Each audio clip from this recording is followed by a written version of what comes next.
একজন ভাবি আর একজন ননদ, দুজন লন্ডনে বসবাস করেন, একই শহরে থাকেন, খুবই একটা ছোট শহর, একসাথেই থাকেন। তো ওদের মাঝে মানে খুবই একটা রেসপেক্টফুল সম্পর্ক ছিল, কিন্তু আছে না যে সবার সাথে কিন্তু সবার পটে না, তাই না? সবার সাথে কিন্তু সবার একটা মিল থাকে না। তো ওদের মাঝে হয়তো কোনো কোথাও একটা মানে আছে একটা কিছু, সবই কিন্তু পছন্দ থাকে না, হয়তো কেউ কারো উঠা বসা নিয়ে একটা প্রশ্ন থাকে, বা আমি এই দিক দিয়ে আমি এইভাবে এইটা করতে চাই, আরেকজন এই দিক দিয়ে ওই দিক দিয়ে একটা কাজ করতে চায়।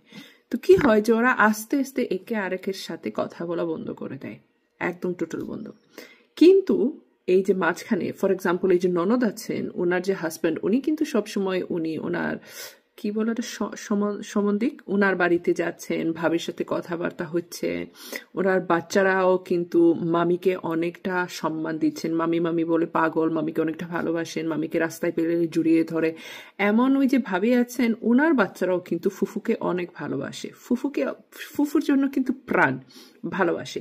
তো ফ্যামিলির মাঝে এইসব ঠিকই আছে, কিন্তু শুধু এই দুটো মহিলা একে আরেকের সাথে কথা বলছেন না। আমি বলছি না একদিন, এক মাস, এক বছর, 25 বছর, 30 বছর একই শহরে থাকার পরেও একে আরেককে একটা ফোন কল দিচ্ছেন না। শেষ। এখন কয়েক বছর আগে এই যে ননদ, ওনার হাজব্যান্ড মারা যান। হাজব্যান্ড মারা গেছেন শোনা মাত্রই যে ভাবি আছেন, ভাবি দৌড়ে দৌড়ে গেছেন, সবার আগে ভাবি দৌড়ে দৌড়ে গেছেন, আমার ননদের হাজব্যান্ড মারা গেছেন, এই সময়ে আমার ওখানে গিয়ে দাঁড়াতে হবে, এই বাচ্চারা তো আমার হাতেই বড় হয়েছে, এই বাচ্চারা তো কিছুই বুঝবে না, জানে না, আমি যাই। আর উনি যতটুকু ওনার করণীয় ছিল, কর্তব্য ছিল, সেটা মন দিয়ে প্রাণ দিয়ে উনি করেছেন, ওনার বাচ্চারাও করেছে, অবশ্যই করেছে। ওদের তো ফুফা মারা গেছেন, ফুফুর জন্য তো আলাদা একটা মায়া থাকেই। তো এখান থেকে আবার দেখা যাচ্ছে যে একটু ভালোবাসা এই দুটি মহিলার মাঝে আবার জাগ্রত হচ্ছে। যাওয়া মাত্র এই হাজার হাজার লোকদের সামনে যে ননদ গিয়ে ভাবিকে জড়িয়ে বলছেন ভাবি, মানে একটা আছে না। তো আস্তে আস্তে এই গত বছর খানিকের মাঝে ওদের মাঝে একটা মিল আছে, যে মাঝে সাঝে একে আরেককে রাস্তায় দেখলে একে আরেককে হাত ধরে বাড়ি নিয়ে যাচ্ছে, আরে আসো ভিতরে আসো, খেয়ে যাও, আছে না একটা। এখন 2 মাস আগে, প্রায় 2 মাস আগে, পরিচিত একজন খুবই বয়স্ক মহিলা মারা যান। এই মহিলাকে ওরা দুজনই কিন্তু চাচিমা বলে ডাকতেন। তো খুবই একজন সিনিয়র একটা সিটিজেন মারা গিয়েছেন। তো যে ননদ ফোন করেছেন ভাবিকে, যে ভাবি উনি তো আমার পাশের বাড়িতেই থাকতেন, আমি তো এখন পর্যন্ত যাইনি, চলো দুজন একসাথে যাই। তো ভাবি বললেন হ্যাঁ দাঁড়াও আমি আসছি। এখন দুটা মহিলাই বয়স্ক মহিলা, দুজনই কিন্তু লাঠির উপরে নির্ভর করে ওরা চলছেন, এমন বয়স্ক হয়ে গেছেন ওরা। আজকালকে দেখা যায় দুজনকে যেদিকেই যাচ্ছেন ওরা, হাই স্ট্রিটে বা যেখানেই যাচ্ছেন না কেন, দুজন কিন্তু একে আরেকের হাত ধরে, কেউ শপিং এর ট্রলি ধরছেন, কেউ শপিং এর ব্যাগ ধরছেন, হাতে দুটো লাঠি আছে, যে দিক দিয়ে যাচ্ছেন দু বোন একসাথেই কিন্তু যাচ্ছেন ওরা। গল্পটা শোনানোর একটা কারণ আছে। ভাইয়েরা, বোনেরা, আপুরা, আজকের যে টাইমটা চলছে, আপনারা, আমরা, আমাদের মাঝে অনেক কম মানুষ আছে যে এই কাজটা করতে পারবেন।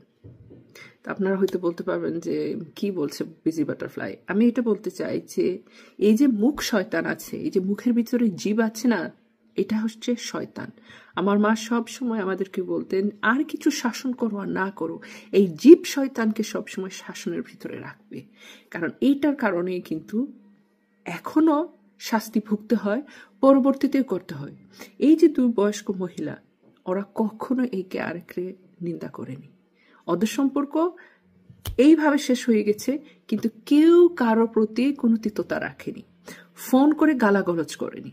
একে আরেককে দেখেন, সম্পর্ক কিন্তু ভাবি আর ননদ, ওরা কিন্তু একে আরেকের সাথে যুদ্ধ করতে পারে। সমাজ তো বলে হ্যাঁ ননদ ভাবি, কেন করবে না?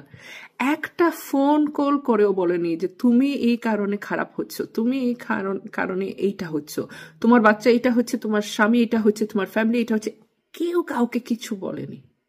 কতটুকু কন্ট্রোল দেখেন আপনি এই মুরব্বী দুটো মহিলার মাঝে। আর এই কারণে, শুধুমাত্র এই কারণে 30 বছর পরেও তারা যেখানে সম্পর্কটা শেষ হয়েছিল, স্টপ হয়েছিল, সেখান থেকে কিন্তু আবার ওরা এই সম্পর্কটা চালু করে নিতে পারছে, যেমন কিছু হয়নি।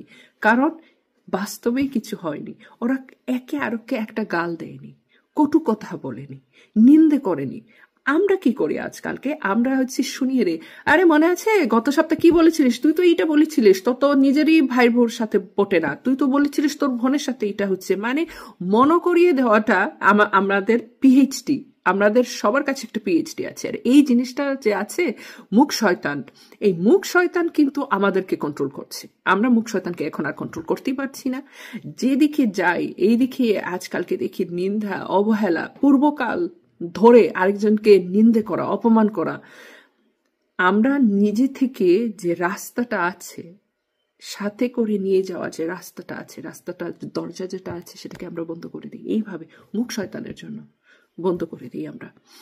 তো ছোট্ট একটা গল্প, ছোট্ট একটা কাহিনী আপনাদের সাথে শেয়ার করলাম, যে দেখেন হয়তো কোনো একদিন আপনার কারোর সাথে পটবে না, জরুরি হচ্ছে না, ঠিক আছে, কিন্তু হ্যাঁ একটা আছে যে আপনাকে কোনো একটা মানুষ সামনে দাঁড়িয়ে আপনাকে অবহেলা, অপমান করছে, তো অবশ্যই আপনি জবাব দেবেন, কেন দেব না, মুখ বন্ধ রাখা কিন্তু অন্যায় হচ্ছে, কিন্তু মুখটা সামলিয়ে কথাটা বলবেন। কাউকে কখনো শুনিয়ে কথা বলবেন না। আপনি যদি কখনো কাউকে হেল্প করে থাকেন, আপনি এই জিনিসটা ধরে কাউকে নিন্দে করবেন না। বাস্তব বর্তমান যে জিনিস নিয়ে আপনার মাঝে তর্ক বিতর্ক হচ্ছে সেটা নিয়ে আপনি বলতে পারেন। ফর এক্সাম্পল, ভাইয়া আজকে তো আপনি আমাকে এইটা বলে দিয়েছেন, এইটা না যে ভাইয়া 20 বছর আগে আপনি আমাকে, আমি তো আপনাকে এইটা করেছিলাম, আমি আপনার জন্য এই উপকার করেছি, এইটা করেছি, এইটা আমার অবদান, এইসব শোনানোর কোনো দরকার নেই। তাহলে আপনার হেল্প যেটা আপনি করেছিলেন সেটা মূল্যহীন হয়ে যায়। তো এই যে দুটো মহিলা দেখেন কত সুন্দর করে ওরা চলতে পারছে, কারণ ওরা একে আরেকের সাথে চোখের সাথে চোখ মিলিয়ে চলতে পারছে। নিন্দে যে জিনিসটা আছে না, লজ্জিত হয়ে নিচের দিকে তাকিয়ে দেখতে হচ্ছে না, ওরা একে আরেককে আই টু আই করতে পারছে, কারণ 30 বছর আগে ওরা ওসব কিছু করেনি, যেটার জন্য 30 বছর পরে গিয়ে ওদেরকে লজ্জিত হতে হবে। তো এই যে মুখ শয়তান আছে, আমি সবসময় এটাকে ভয় পাই। মা সবসময় বলতেন মুখ শয়তান, খুবই খারাপ শয়তান হচ্ছে, কাউকে এমন কিছু বলবে না, আর একদম যদি কাউকে হেল্প করে শোনাবে না। Think before you open your mouth, কাকে কি বলতে যাচ্ছ সেটা মাথায় রাখবে। আর যদি এইসব কন্ট্রোল করতে পারো তাহলে দেখবে যে জীবনটা খুব সুন্দর যায়। যেখানে কোনো একটা জিনিস ছেড়ে দিয়েছো, যদি কখনো ফিরে যেতে চাও, যাওয়ার সবসময় মানে দরজাটা সবসময় খোলা থাকে। তো থিঙ্ক, যেটা বললাম, একটু চিন্তা করে মুখটাকে ব্যবহার করবেন, এমন যেন হয় না যে মুখ আপনাকে কন্ট্রোল করছে আর আপনি মুখটাকে কন্ট্রোল করতে পারছেন না। থ্যাংক ইউ সো মাচ, ভালো থাকবেন, আল্লাহ হাফিজ।